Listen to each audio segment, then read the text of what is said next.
In therapy, we learned one of the most common symptoms of possible narcissistic personality is lack of genuine accountability, lack of consistent change, and remorse.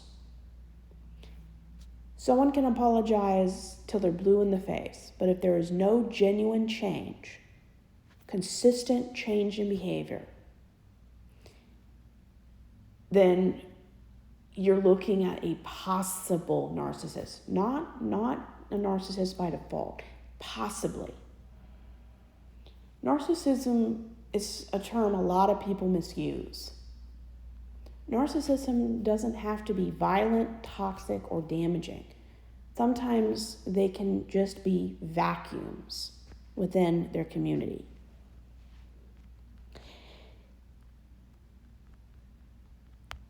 And narcissism just isn't in the church, it's also in the government. Any government leaders that do not take genuine accountability, have integrity, if they have shortcomings, they immediately address it and change the behavior. They don't make excuses. They don't gaslight people. Basically, this describes Donald Trump to a T. Donald Trump is a narcissist, and he's many things. But people in authority that don't have integrity, accountability, and warmth, it's very possible they could be narcissists. But you can't diagnose people as narcissists unless you're a licensed therapist, and they would have to meet people in person. So what happens if you're married to a narcissist in church? And I've known several women, unfortunately, who were married to narcissists. Being married to a narcissist can be incredibly challenging and emotionally draining. Imagine people treating you like a vending machine. They don't give you anything in return. They basically suck you dry. Narcissistic personality traits such as grandiose sense of self-importance, a lack of empathy, and a need for admiration can create significant problems within marriage. These individuals may engage in manipulative behaviors such as gaslighting and emotional abuse, making it difficult for their partners to feel loved, respected, or, most importantly, sane. Key characteristics of a narcissistic marriage: control and manipulation. Narcissists often strive to control their partners and relationship dynamics using manipulative tactics like gaslighting to undermine their partner's reality and sense of self. Now, I'm going to add a caveat here. Another example. Not only do narcissists love to control and manipulate, they like to isolate. They like to strip you away from emotional connection. They don't want anyone else in your life that you draw emotional support, opinions, or enjoyment from.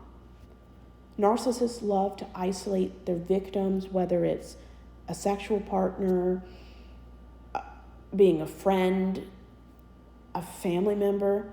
They must get you to be their only source of valid interpretation of reality. They have excessive need for admiration. Narcissists crave constant validation and admiration, often seeking it from others while neglecting their partner's emotional needs. Basically, narcissists, at least the classic form, they like to take and seldomly give. They exploit. They may take advantage of their partner's generosity, time, or resources to fulfill their own desires with little regard for the impact on their spouse. Emotional abuse. This can manifest as verbal abuse, criticism, belittling, and attempts to isolate the partner from friends and family. Difficulty with apologies and taking accountability. Narcissists rarely take responsibility for their behavior and actions in a genuine way. They may offer genuine apologies or say whatever necessary to get you reeled back in. We call this hoovering, further eroding trust and intimacy. So how do you cope with a narcissistic spouse or a narcissistic partner? Educate yourself. Understanding NPD and its impact on relationships can be empowering and life-saving. Set boundaries. You never know what someone is really like until you set a boundary. Clearly communicate your needs and limits and be prepared to enforce them, even if it leads to conflict. I will say that boundaries are not about other people. It's about yourself. Don't set a boundary with the intention of getting people to act the way you want them to. You set a boundary with clear expectations of how you react to disrespect. Do not set a boundary trying to control other people's behavior.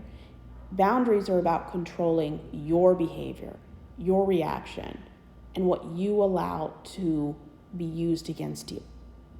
Seek support. Connect with friends